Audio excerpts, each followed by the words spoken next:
오늘의 주요 뉴스입니다.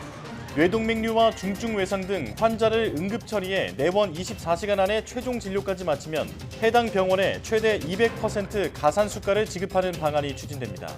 또 분만 인프라 확충을 위해 시군 지역의 분만 의료기관과 담당 의사에게 각각 100%의 지역 수가와 안전정책 수가를 지급하기로 했습니다. 세계보건기구 WHO가 코로나19에 대한 국제적 공중보건 비상사태를 계속 유지하기로 했습니다. 이에 따라 국내 확진자 격리 의무 조정 논의도 일단 늦춰지게 돼서 현행 7일 격리가 당분간 유지될 것으로 보입니다. 산업화 이전 대비 1.5도 이내 기온 상승이라는 기후변화 대응 목표가 앞으로 10년 후 좌절될 것이라는 연구 결과가 나왔다고 주요 외신들이 보도했습니다. 스탠퍼드대와 콜로라도 주립대 연구팀이 AI를 활용해 예측한 결과 현실화 가능성 3가지 시나리오 모두 2033년에서 35년 사이 지구 기온이 산업화 이전 대비 1.5도 높아질 것으로 예측됐습니다. 우주로부터 날아오는 자외선을 차단해주는 성층권의 오존층이 본격적인 회복 국면으로 접어든 것으로 나타났습니다. 유엔이 최근 발표한 내용인데 지금 오존층은 어느 정도 회복됐으며 앞으로의 전망은 어떤지 기상 전문가와 함께 심층 분석해봅니다. 인터넷상의 방대한 정보를 학습해 사람이 쓴 것 같은 콘텐츠를 만들어내는 인공지능 챗 GPT가 미국에서는 이미 광범위하게 활용되고 있습니다. 하지만 챗 GPT가 부정확한 정보를 퍼뜨리거나 해킹에 활용될 우려가 있다는 점 때문에 늦기 전에 규제를 논의해야 한다는 목소리도 나오고 있습니다.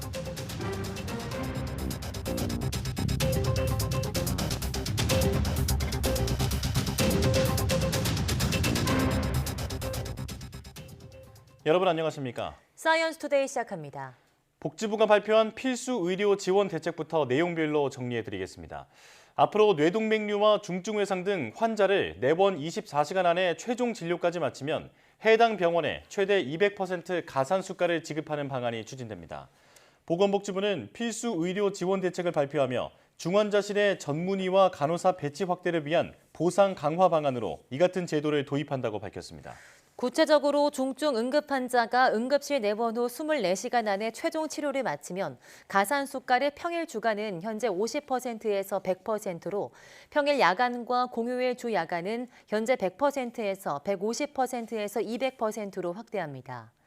분만 인프라 확충을 위해서는 시군 지역의 분만 의료기관에 100%의 지역 수가를 신설하고 분만을 담당한 의사에게는 안전정책 수가 100%를 지급합니다. 분만 의료 활성화를 위한 보완책으로 분만 시 불가항력의 의료 사고가 발생하는 경우 피해자를 위한 보상을 정부가 더 많이 부담하는 방안도 마련됩니다. 또 정상적인 의료 과정에서 발생한 사고와 관련해 의료인의 부담을 완화할 특례법 등 다양한 방안이 검토됩니다. 보건복지부는 분만 과정의 의료사고 부담을 줄이기 위해 뇌성마비 등 불가항력의 의료사고가 발생하면 현재 최대 3천만 원인 보상 금액을 늘리고 70%인 보상금의 국가 분담 비율도 확대한다고 밝혔습니다. 이번 필수 의료 지원 대책에는 지역 의료 활성화를 위한 대책도 나왔는데 개별 병원에서 24시간 365일 대응하기 어려운 질환에 대해 병원 간 순환 당직 제도가 도입됩니다.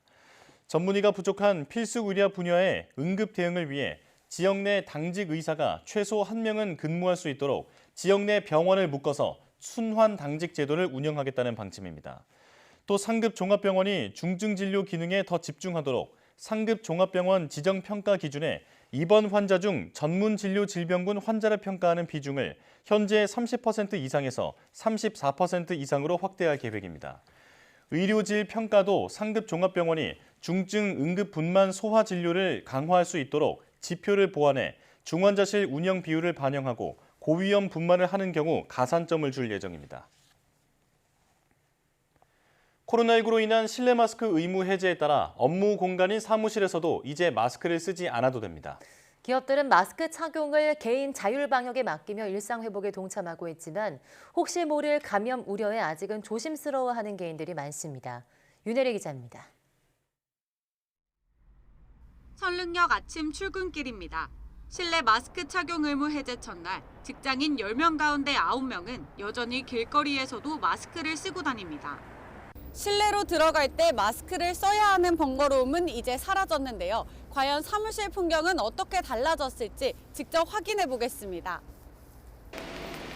마스크를 쓴 채로 사무실에 들어옵니다. 물이나 간식을 먹을 때를 빼곤 대부분 마스크를 벗지 않습니다. 이 회사는 혹시 모를 감염병 확산을 막기 위해 당분간 사무실에서 마스크를 쓰기로 했습니다. 사내 감염 추이에 따라 단계적으로 개인 자율방역 체계로 전환하겠다는 계획입니다. 아직 회사 정책상에 대해서 조금 보수적인 부분도 있고, 그래서 마스크 착용하고 난 이후부터 그 일반적으로 독감 감염이나 이런 것도 줄었다고 해서 좀 개인적인 건강상 이유로도 좀 착용을 하고 있습니다. 하지만 이전과 달라진 풍경도 눈에 띕니다. 마스크 없이 얼굴을 마주보고 회의를 하니 의사소통이 원활해졌습니다. 온라인 회의나 업무 통화를 할 때 느꼈던 답답함도 사라졌습니다. 전화통화나 온라인 회의 때 마스크를 벗고 하니 발음도 좀 명확해지고 메시지 전달도 좀 명확해져서 편리한 점들이 있었습니다. 마스크를 벗는다면 직원들 간에도 소통도 좀 더 원활해지고, 그리고 사무실 분위기도 좀 자유로운 분위기가 되지 않을까 싶습니다. 이처럼 정부 정책에 발맞춰 조심스럽게 일상 회복에 동참하는 기업들이 늘어나고 있습니다. 서로의 얼굴이 너무 낯설어지기 전에 코로나 이전처럼 단체 사진을 찍을 수 있는 날도 조만간 돌아올 걸로 보입니다. YTN 윤혜리입니다. 공연장과 영화관 등 문화공간에서도 자율적으로 마스크를 벗을 수 있게 됐습니다. 업계는 물론 환영하는 분위기였는데요. 관객들은 밀폐된 공간에서는 아직 이르다며 대부분 마스크를 착용하는 모습이었습니다. 홍상희 기자입니다. 실내 마스크 의무 해제 첫날, 영화관을 찾은 관객 대부분은 마스크를 착용했습니다. 아무래도 애들이 좀 불편해서 실내에서 많이 벗게 되긴 하겠지만, 뭔가를 먹고 하면은 그 공간에서 감기도 많이 옮길 테고. 감염 위험이 완전히 사라지지 않은 상황에서 밀폐된 공간은 아직 조심해야 한다는 의견이 많았습니다. 극장에서는 많은 사람들도 좀 인파가 많이 몰리니까 마스크를 착용하고 있는 게 아무래도 감염에 좀 안전하지 않을까 해서. 코로나19로 2년 넘게 직격탄을 맞았던 업계에서는 무조건인 의무보다 자율성이 불러올 활기를 기대하고 있습니다. 마스크 착용에 대한 고객의 심리적 부담도 해소될 것으로 보여서 극장가 활성화에 도움이 될 것으로 기대하고 있습니다. 미술관과 전시장을 찾은 관람객들도 대부분 마스크를 착용했지만 마음만은 모처럼 가벼워졌습니다. 이미 걸렸던 경험이 있고 이제 해제한다는 소식 듣고 계속 그것만 기다렸던 것 같아요. 이미 코로나19 이전 수준의 활기를 회복한 공연계는 오늘부터 본격적으로 자율적인 마스크 착용을 적용할 예정이지만 큰 변화는 없을 것으로 내다보고 있습니다. 작년부터 많이 이제 회복이 돼서 운영이 되고 있기 때문에 큰 차이는 없겠지만 이제 관객들이 공연 보시기에는 조금 더 편안해지지 않을까라는. 문화체육관광부는 공연장과 영화관, 실내 체육시설에서의 실내 마스크 착용 의무가 해제됐지만 안전을 위해 당분간 자발적으로 마스크를 착용해달라고 당부했습니다. 특히 증상이 있거나 확진자와 접촉했다면 2주일 동안은 마스크를 착용하고 밀폐, 밀집, 밀접의 산밀 환경이라면 마스크를 쓸 것을 권고했습니다. YTN 홍상입니다. 세계보건기구가 코로나19 공중보건 비상사태를 유지하기로 했습니다. 이에 따라 우리나라의 7일 격리 해제 검토도 한 박자 늦춰지게 됐습니다. WHO의 이번 결정은 최근 중국을 중심으로 사망자가 늘고 있는 데다 전파력이 강한 하위 변이 확산의 영향이 큰 것으로 분석됩니다. 류재복 기자입니다. 화장터에 시신이 너무 많아 부근 공터에서 임시로 화장할 수밖에 없습니다. 유해가 제대로 소각되지 않은 채 방치돼 있습니다. 화장터의 긴 대기줄과 시신 방치 등은 코로나19 감염이 폭발한 중국의 최근 모습입니다.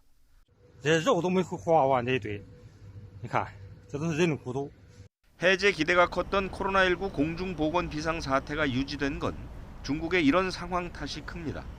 제로 코로나 정책을 벌인 뒤 순식간에 퍼진 감염으로 수많은 사람이 목숨을 잃었습니다. 게다가 중국 정부가 사망률이나 입원율 등 정보를 공유하지 않아 상황 파악조차 쉽지 않다고 봤습니다. 여기에 전파력이 매우 강한 오미크론 하위 변이 역시 확산하는 점 등도 비상사태 해제를 어렵게 했습니다. The committee has advised me that, in its view, COVID-19 remains a global health emergency, and I agree. 이에 따라 지난 2020년 1월 말 선포된 공중보건 비상사태는 3년을 넘기게 됐습니다. 비상사태는 세계 보건기구가 내릴 수 있는 최고 수준의 공중보건 경계선언입니다. 비상사태 해제 여부는 석 달 뒤에 열릴 긴급위원회 회의에서 다시 논의될 예정입니다. YTN 유정우입니다. 중국은 춘제 연휴가 끝나자마자 우려했던 농촌 감염 확산은 없었다며 코로나19 대유행이 막바지에 이르렀다고 주장했습니다. 우리나라의 비자 유예 조치에 대해서도 직접 유감을 표시하면서 조속히 취소하길 바란다고 압박했습니다. 베이징 강정규 특파원이 보도합니다.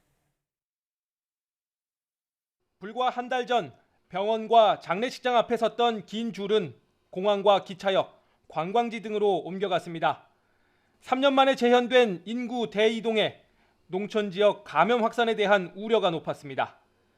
그러나 중국 방역 당국은 춘제 연휴가 끝나자마자 그런 일은 없었다고 결론지었습니다. 春节期间农村地区的疫情总体平稳，没有出现疫情上升的情况。 지난해 12월 방역 조치 완화 이후 발병 통계를 내놓으며 감염 상황이 막바지라고 주장했습니다. 발열 진료소를 찾은 환자 수는 이미 지난달 23일 정점을 찍었고 중증 환자와 사망자 수는 그로부터 약 2주 뒤인 1월 초에 최고점에 도달했다는 겁니다.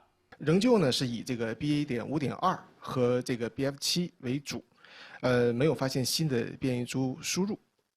그러나 중국 당국이 발표한 수치를 보더라도 감염에서 중증 악화까지 2주가량의 시차가 있습니다. 지금은 춘제 기간 농촌 지역에 감염 확산이 없었다고 단정짓긴 이른 시점입니다. 무엇보다 병원 밖의 상황이 수치에 반영되지 않았기 때문에 신뢰성에 의문이 끊이지 않습니다. 우리 방역 당국이 중국인에 대한 비자 제한 조치를 한 달 더 연장한 이유입니다.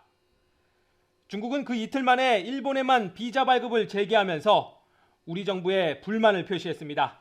延长暂停签发中国公民赴韩国的签证措施感到遗憾。我们希望韩方尽快取消不合理的做法。 이제 중국의 보복 조치는 온전히 우리나라만을 겨냥하게 됐습니다. 여기에 더해 걸릴 만큼 다 걸렸다는 발표로 압박 수위를 높이고 있습니다. 베이징에서 YTN 강정규입니다. 미국은 코로나19에 대한 공중보건 비상사태를 3년여 만인 오는 5월 11일 종료하기로 했습니다.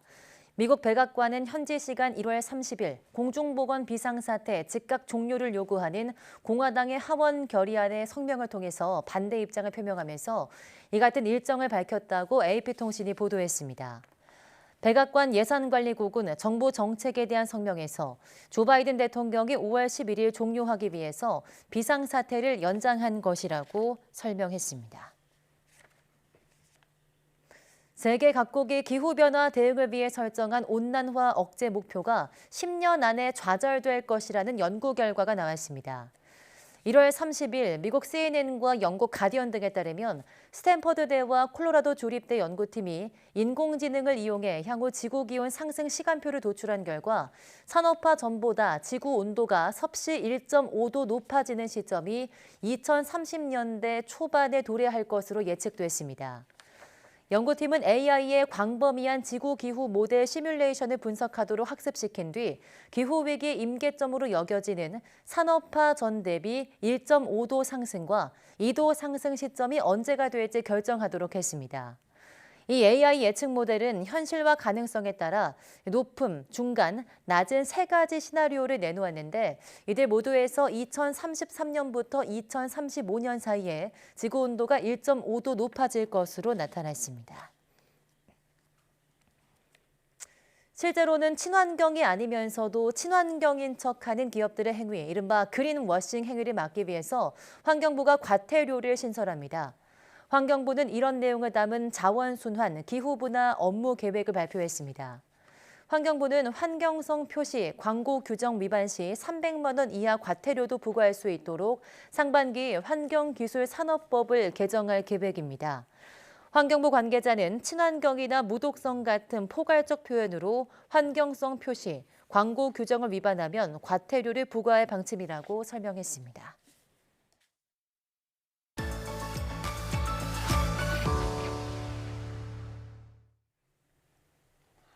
성층권에 존재하면서 우주로부터 날아오는 자외선 등을 차단해주는 것이 바로 오존층이죠. 유엔은 최근 이 오존층이 본격적으로 회복되고 있다고 발표했는데요. 오늘 날씨학개론에서는 유엔이 발표한 오존층 회복 보고서의 내용과 그 의의는 무엇인지 자세히 알아보겠습니다. KB도 반기성 센터장 나오셨습니다. 어서 오세요. 네, 안녕하세요. 네, 안녕하십니까.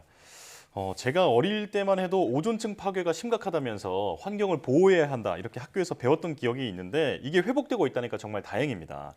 자, 유엔이 발표한 오존층 회복 보고서 내용 상세하게 설명해 주시죠.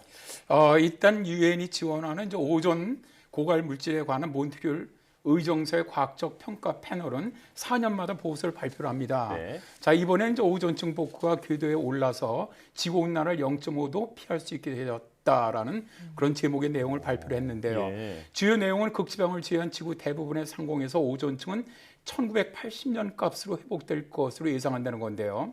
이 보고서는 세계기상기구와 유엔 환경계획, 미 국립해양대기청, 미국 항공우주국 등의 전문가들을 포함한 약 230명 규모의 국제 전문가 그룹에 의해서 수집된 광범위의 연구와 연구 및 데이터를 기반으로 만들어졌고요. 또 오존층 분석 외에도 지구공학 기술을 오존층에 적용해 보기도 했습니다. 네, 그러니까 오존층이 회복될 수 있다는 긍정적인 내용을 담고 있는 보고서라는 건데요. 그런데 현재 남극 등 극지방의 오존 고갈이 좀 심각한데 이런 극지방에도 오존층이 회복될 수 있을까요?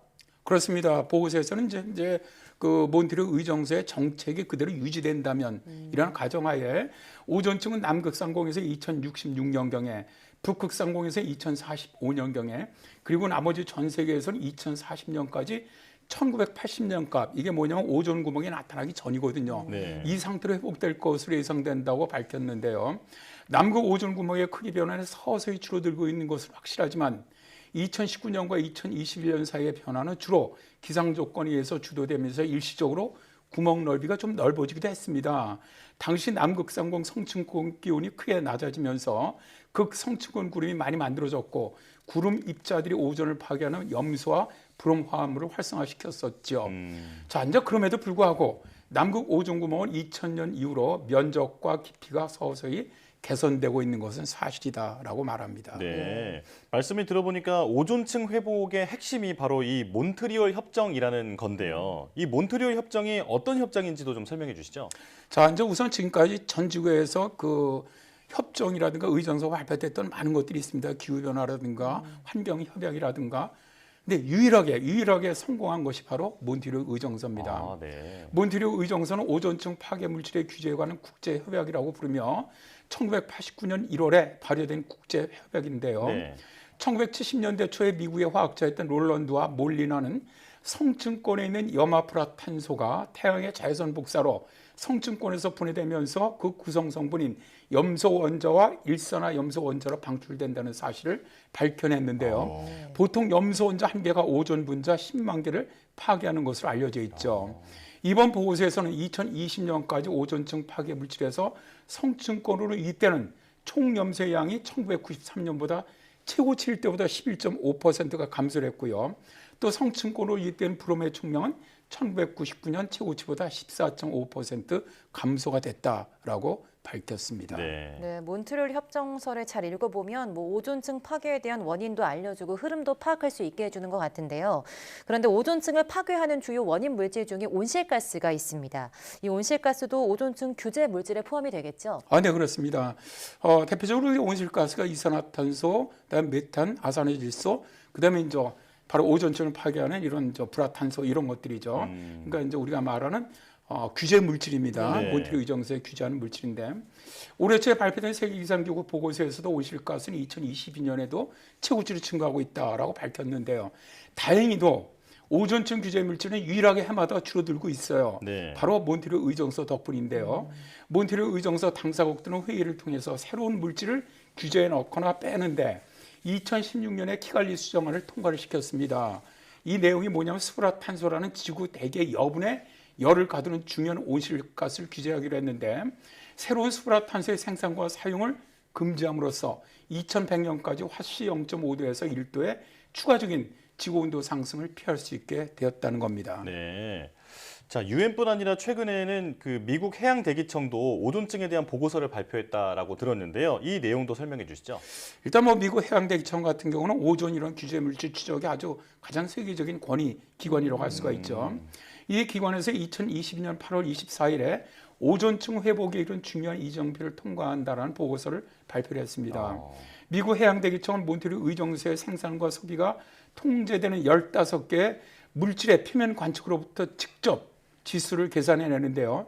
이러한 관측은 인간이 만든 화학물질의 거의 모든 염소와 브롬 원자를 약 6개월 이상 직접 측정할 수 있게 해줍니다. 이들은 두 가지 다른 지수를 계산하는데 하나는 세계 인구의 많은 부분을 차지하고 있는 중위도에 대한 것, 또 다른 하나는 남극지방에 관한 것입니다. 자, 오존층 감소 가스 지수, 이제 ODGI인데요. 이 그림을 보시면 중위도 지방은 파란색으로 표시가 되는데 급속히 오존 파괴 물질이 줄어들면서 2022년에 최고치 때보다 52%가 감소를 했고요.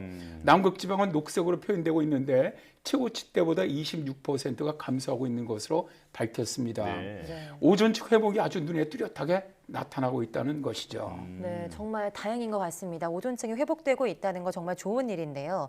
그런데 남극의 오존 구멍이 대개 10월쯤에 가장 넓어진다고 알고 있는데 작년 10월경에 남극 오존 구멍이 어느 정도였을까요? 일단 뭐 2022년 10월 26일에 이제 미 해양대기청은 2022년 남극 오존 구멍이 약간 작아졌다라는 보고서를 발표를 했습니다. 자, 사진처럼 2022년에 오존 구멍이 최대로 달했던 달은 10월 5일이었어요. 이때 평균 면적이 2,320만 평방킬로미터였는데요. 작년보다 약간 작아졌고 구멍 크기가 최고에 달했던 2006년 평균보다는 훨씬 낮아졌다고 밝혔습니다. 미 해양대기청과 미 항공우주국 연구원들은 아우라라든가 소미 NPP 혹은 노아 20 위성들에 탑재된 위성기구로 오존 구멍의 성장과 분해를 감지하고 있고요. 또 남극 관측소의 과학자들은 오존 측정기구는 오존을 실은 기상풍선을 방출해서 오존층의 두께를 관측하면서 분석을 했습니다. 자, 우리는 전반적으로 지난 20년 동안 오존 구멍이 줄어드는 것을 볼 수가 있다. 몬트리올 의정소를 통해 오존층 파괴 물질을 제거하는 것이 오존 구멍을 좁히고 있다라고 미 항공우주국의 과학자죠. 폴 뉴먼이 말하고 있습니다. 네. 이 말씀을 들으면서 인간의 노력에 지구가 화답했다라는 생각이 들어서 참 반가운 소식이다 이런 생각이 듭니다. 자, 여기서 멈추지 말고 앞으로 더 개선시킬 필요가 있을 것 같은데 어떤 노력을 좀 더 기울여야 할까요? 일단 이제 오존층을 회복시키려는 이런 몬트리올 의정서를 통해서 정말 상당한 효과를 보았다고 생각을 하거든요. 오존을 먹는 화학물질을 단계적으로 제거하는 데 성공한 것은 화석연료에서 벗어나서 온실가스를 줄이고 온도 상승을 재현하기 위해서 무엇을 우리가 할 수 있고 무엇을 해야 하는지를 시급히 보여준다라고 페테리 탈라 세계기상기구 사무총장이 말하는 것처럼 자, 이제는 많은 나라가 새로 비준되는 기후협약이라든가 환경협정에 몬트리올 의정서와 같이 협력을 해준다면 기후위기 문제도 긍정적으로 해결할 수 있다는 생각이 듭니다.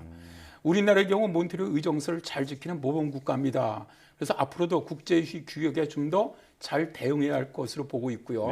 다만 앞으로 예상되는 우주여행 증가 혹은 성층권으로 직접 배출되는 초음속 상업비행의 증가가 오존층 회복을 막지 않도록 좀 국제적인 협력은 필요하다고 봅니다. 네, 뭐 최근에도 기후 위기를 막기 위해 다양한 노력들이 이어지고 있는데요. 이번 오존층 회복 신호가 새로운 자극제가 되길 바라겠습니다. KB에도 반기성 예보센터장과 함께했습니다. 고맙습니다. 네, 감사합니다.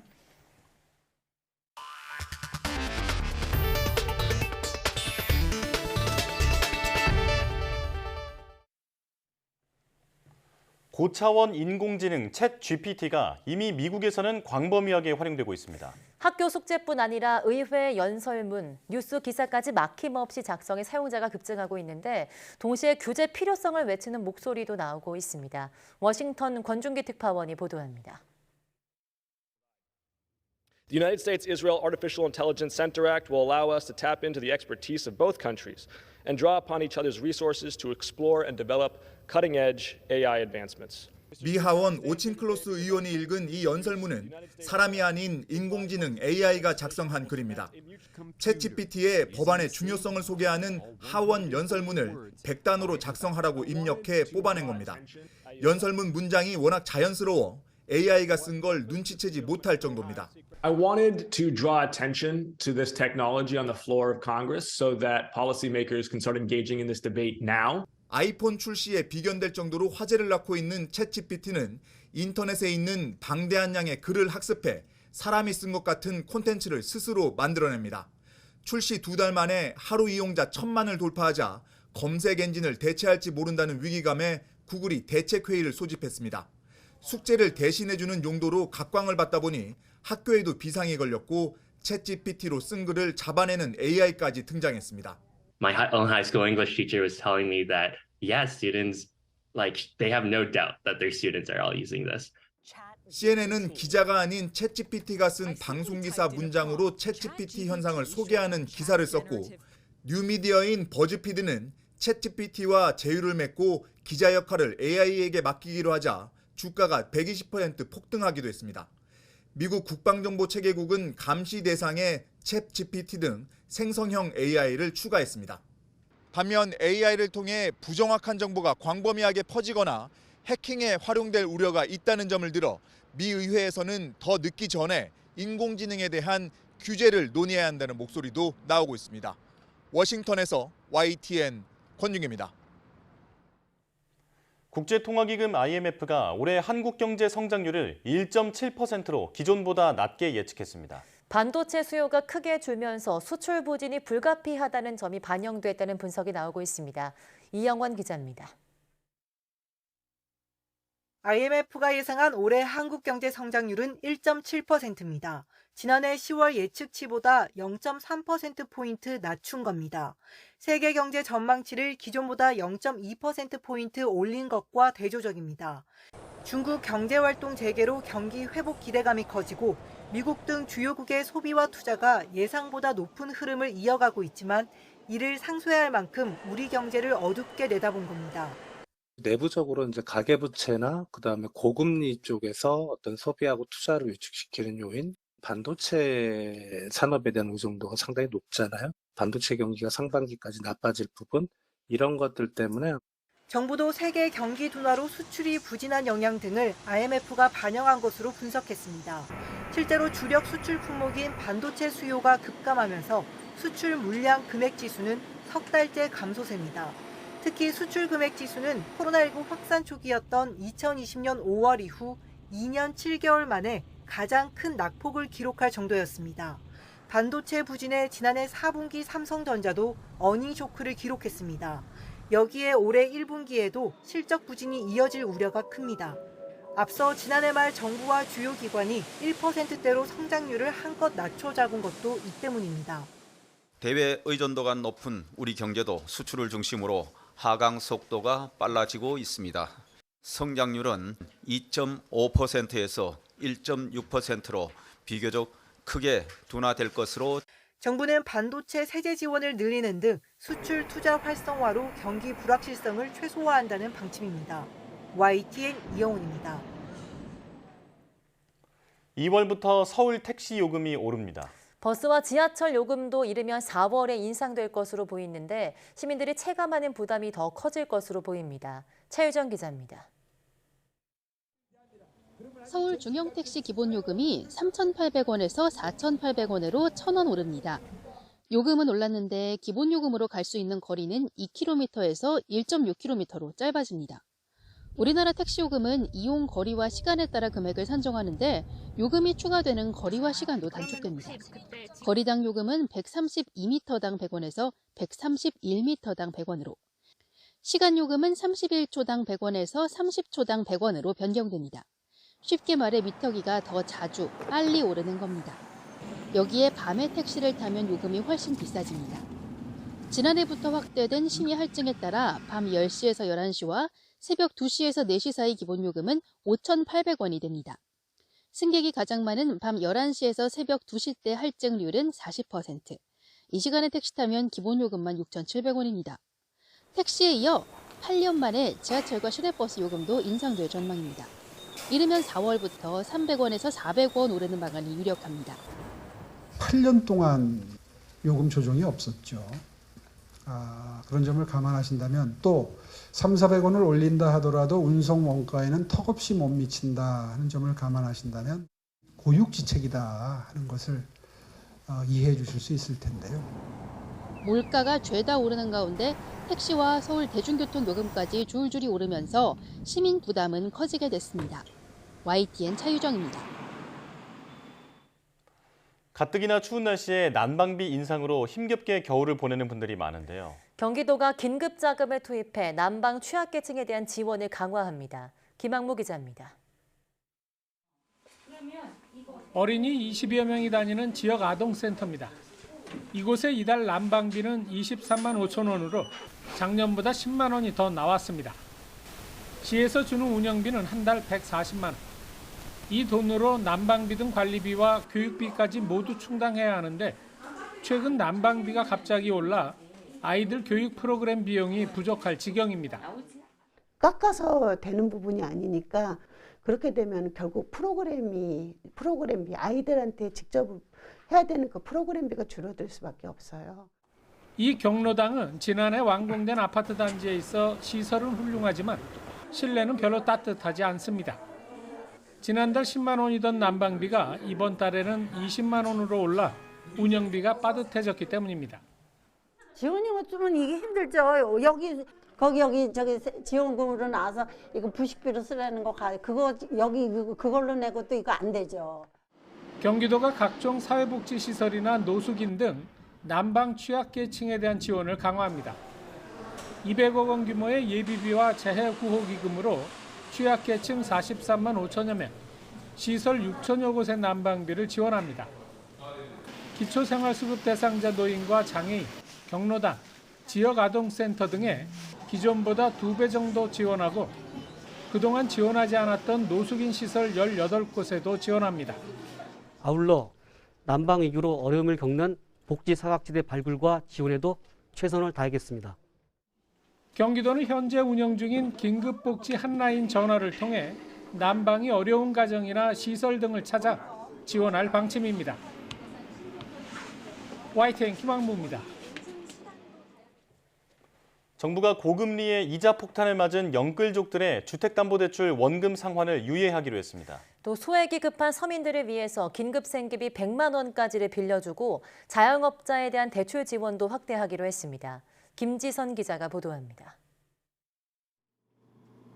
지난해 한국대부금융협회가 분석한 미등록 대부업체 이자율은 연 414%. 원금의 4배가 넘는 이자를 약속하면서까지 빌려간 금액은 평균 382만 원입니다. 정부가 소액이 급한 서민들을 위해 오는 3월 말부터 연 15.9%로 100만 원까지 빌릴 수 있는 긴급 생계비 대출을 시작합니다.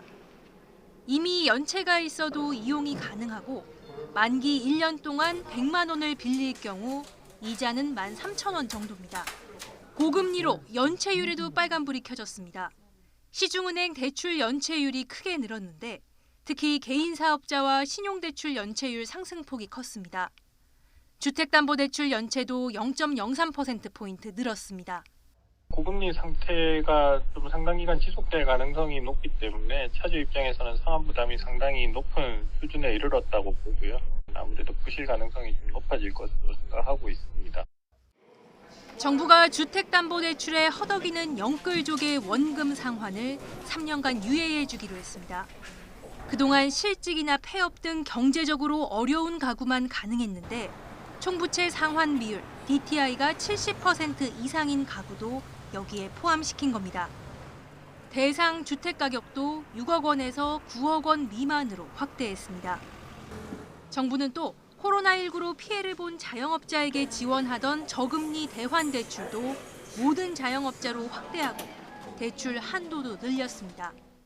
DTI 70% 이상이고 9억 원 미만 주택 보유자도 최대 3년 동안 상환 유예가 허용되는 채무 조정 제도의 적용 대상으로 포함하겠습니다. 부동산 연착륙을 유도하기 위한 다주택자의 규제 지역 내 주택담보대출 허용안은 오는 3월 말까지 마무리한다는 방침입니다. YTN 김지선입니다.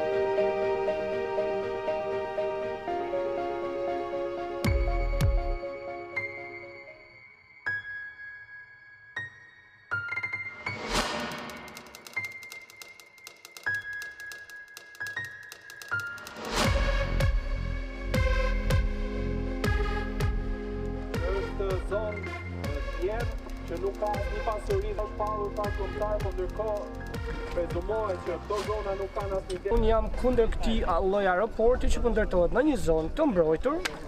Për ata të cilët mendojnë që ky aeroport sjell zhvillim, ky aeroport në realitet sjell shkatrim. Pasi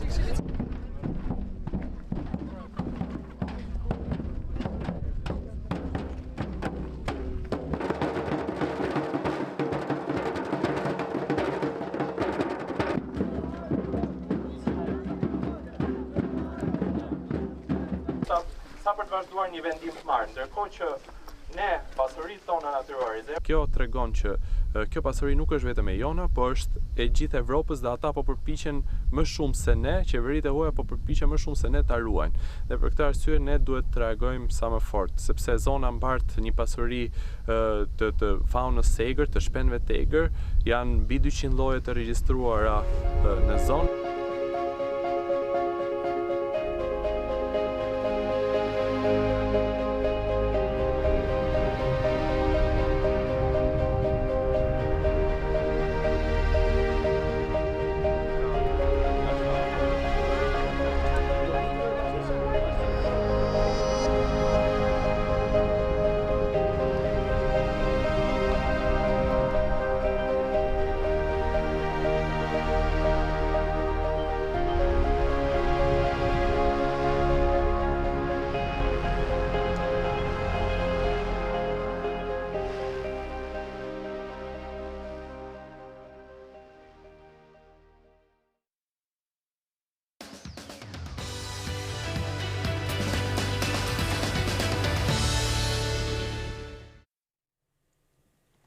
가상을 의미하는 버추얼과 유명인을 의미하는 인플루언서의 합성으로 컴퓨터 그래픽으로 만들어진 가상의 유명인을 의미하는 신조어, 버추얼 인플루언서에 대해 들어보셨습니까? 오늘 한길 사람 속은에서는 사람들이 가상인간, 버추얼 인플루언서에 열광하는 심리에 대해서 자세히 이야기 나눠보겠습니다. 조현주 미디어 심리학자와 함께합니다. 어서 오세요. 안녕하세요. 네, 안녕하십니까. 자, 요즘에 광고나 여러 콘텐츠에서 정말 사람을 쏙 빼닮은 가상 인간들이 많이 활약하고 있는데요. 지금 이런 가상 인간을 지금 버추얼 인플루언서라고 부르고 있는데 버추얼 인플루언서에 대해서 좀 더 자세히 설명해 주시죠. 네, 인공지능 기술이 발달하면서 가상인간을 활용한 콘텐츠도 계속 진화하고 있습니다. 디지털 휴먼, 메타 휴먼, 사이버 휴먼 등 실제 인물이 아닌 소프트웨어로 만든 가상인간을 버추얼 휴먼이라고 합니다. 네. 우리가 SNS에서 영향력 있는 사람을 인플루언서라고 하죠. 버추얼 인플루언서는 SNS에서 영향력을 가진 버추얼 휴먼을 말합니다. 이들은 진짜 사람 같은 매력으로 팬덤도 생기고 유명 연예인 못지않은 수익을 올리고 있는데요. 모델의 역할뿐 아니라 SNS에서 인플루언서로 활동하기도 하고 실시간으로 고객과 소통하는 라이브 방송을 직접 진행하기도 합니다. 이렇게 버추얼 인플루언서는 사회 여러 가지 분야에서 인간의 역할을 대체하거나 인간과 함께하는 존재로 조금씩 스며들고 있습니다. 네, 가상인간이 정말 요즘에는 자연스럽게 어디서나 볼 수 있을 만큼 많이 등장하고 있는데요. 네. 그런데 가상인간은 어떻게 만들어질까요? 네, 가상인간은 인공지능과 3D 그래픽으로 만들어집니다. 기술이 좀 발전하면서 더욱 정교한 가상인간을 만들 수 있게 되었는데요. 네. 현재 활동하고 있는 버추얼 인플루언서의 제작 과정을 보면 주로 활동하게 될 미디어 영역에 적합한 방식으로 만들어졌어요. 국내 최초 버추얼 인플루언서인 로지는 컴퓨터 그래픽 작업으로 탄생했습니다. 실제 사람을 영상으로 촬영한 뒤 CG 작업을 통해 얼굴만 3D 모델링한 방법입니다. 각 포인트들을 움직여 원하는 표정을 만들어낼 수 있지만 막대한 작업량 때문에 전신을 3D 모델링하지는 않았습니다.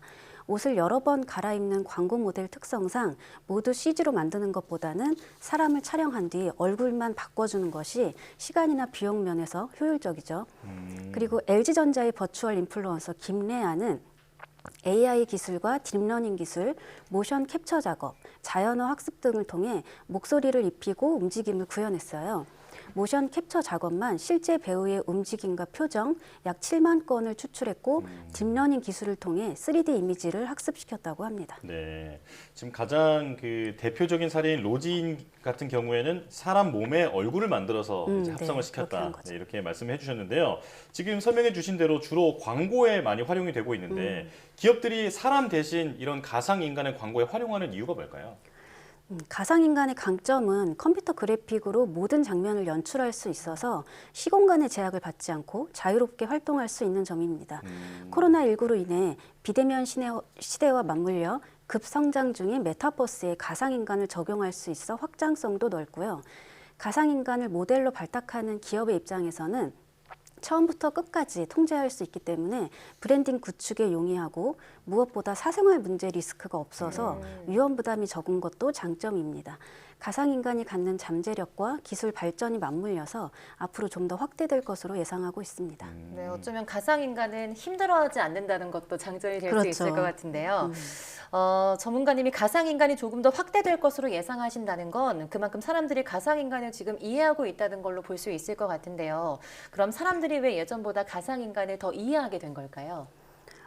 과거의 가상세계는 현실과 좀 분리된 별도의 공간 느낌이 강했어요. 그런데 지금은 소셜미디어로 인해 가상과 현실이 융합된 상태가 되면서 좀 더 자연스럽게 받아들이는 것 같습니다.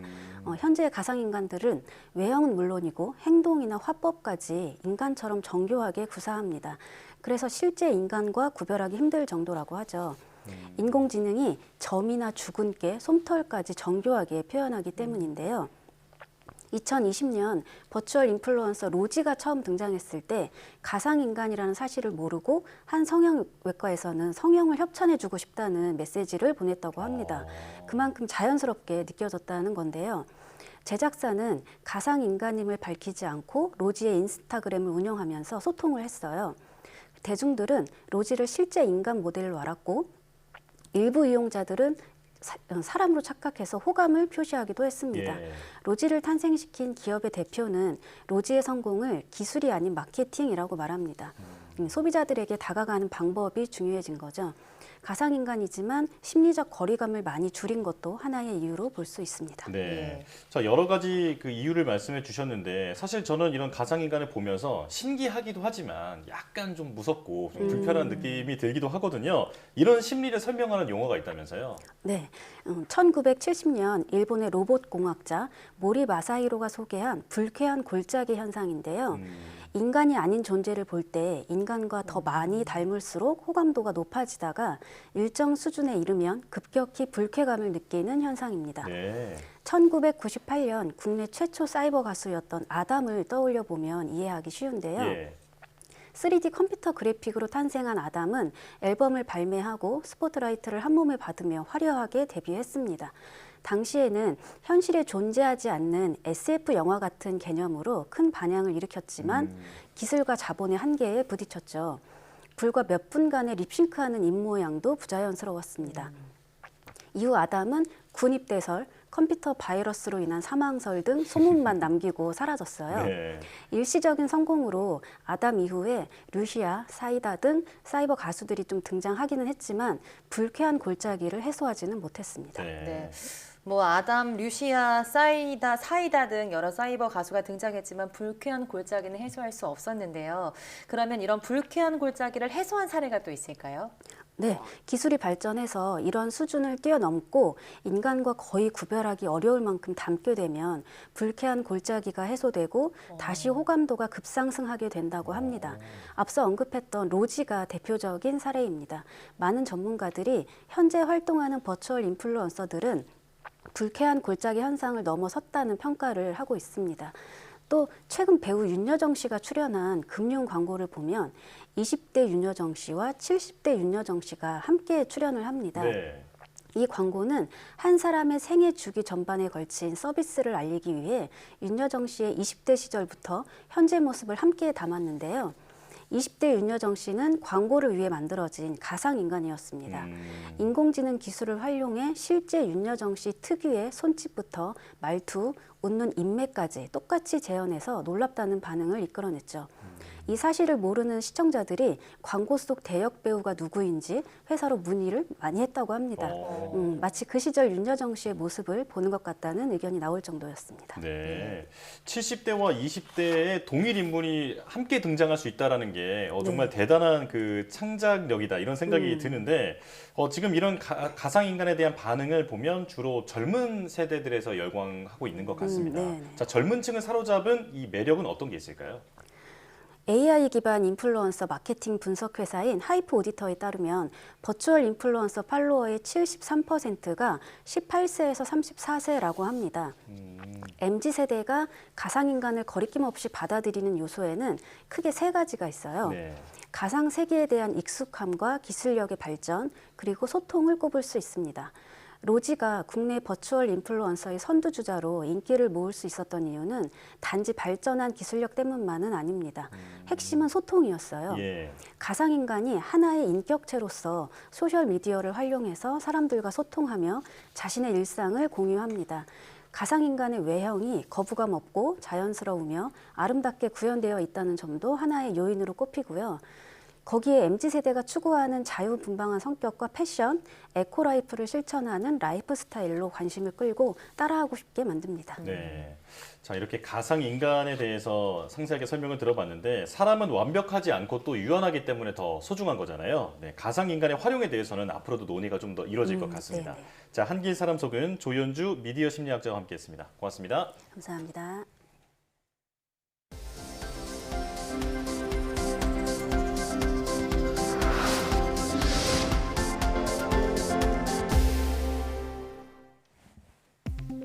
체외 수정으로 태어난 아이의 신체 발달과 학교 성적이 정상 분만으로 태어난 아이들과 비교해 전혀 떨어지지 않는다는 연구 결과가 나왔습니다. 호주 멜버른대 의대 연구팀은 아동 41만여 명에 대한 자료를 분석한 결과 4살에서 6살의 체외 수정 아이들과 정상 분만 아이들 간의 조기 발달 평가 차이는 0.3%에 불과했다고 밝혔습니다. 또 7살에서 9살 그룹의 전국 학력평가 자료 분석 결과 체외 수정 아이들과 정상 분만 아이들의 평가 점수 차이도 0.03점에 지나지 않아 정상 수준이었다고 덧붙였습니다. 국내 연구진이 외부 전원 없이도 주변에서 버려지는 에너지를 수확해 전자기기를 구동할 수 있는 기술을 개발했습니다. 키스트 송현철 박사 연구팀은 고유 주파수를 자동으로 바꿔가며 주변의 진동에너지 주파수와 일치시켜 높은 효율로 진동에너지를 전기에너지로 바꾸는 에너지 하베스터를 개발했다고 밝혔습니다. 또 개발된 기기가 광대역 주파수 대역 이상에서 연속으로 전기를 만들어냈고 자동차 엔진에 부착하고 주행한 결과 세계 최초로 외부 전원 없이 위치 추적 장치를 구동할 수 있었다고 말했습니다. 드론을 이용한 테러 등을 막기 위해 다른 전자기기에는 영향을 주지 않고 특정 드론만을 무력화할 수 있는 기술이 개발됐습니다. 카이스트 김용대 교수팀은 다양한 전자제품에 쓰이는 광대역 전자기파가 아닌 좁은 대역의 협대역 전자기파를 드론에 주입해 드론을 무력화하는 안티 드론 기술을 개발했다고 밝혔습니다. 연구팀은 제조사별로 드론 제어 시스템의 전자파 민감도가 다르다는 점을 확인했다며 협대역 전자기파는 일반 전자제품이나 또 다른 드론에 영향을 주지 않으면서 목표 드론만 무력화할 수 있다고 설명했습니다. 정부가 인공지능과 차세대 통신 등 12대 국가 전략 기술 가운데 올해 3개 분야를 세계적 수준으로 끌어올리고 2026년까지 4개 이상으로 확대하겠다고 밝혔습니다. 세계적 수준의 기준은 세계 최고 기술 보유국 수준의 90% 이상에 도달한 초격차 기술을 의미합니다. 과학기술정보통신부는 이 같은 내용이 담긴 재정사업 3대 대표 성과지표를 발표했습니다. 이번 성과지표에는 과기정통부가 투자한 주요 R&D 사업의 SCI 논문 질적 수준을 2020년 69.36점에서 올해 70.10점, 2026년 70.83점으로 높이겠다는 내용도 담겨 있습니다.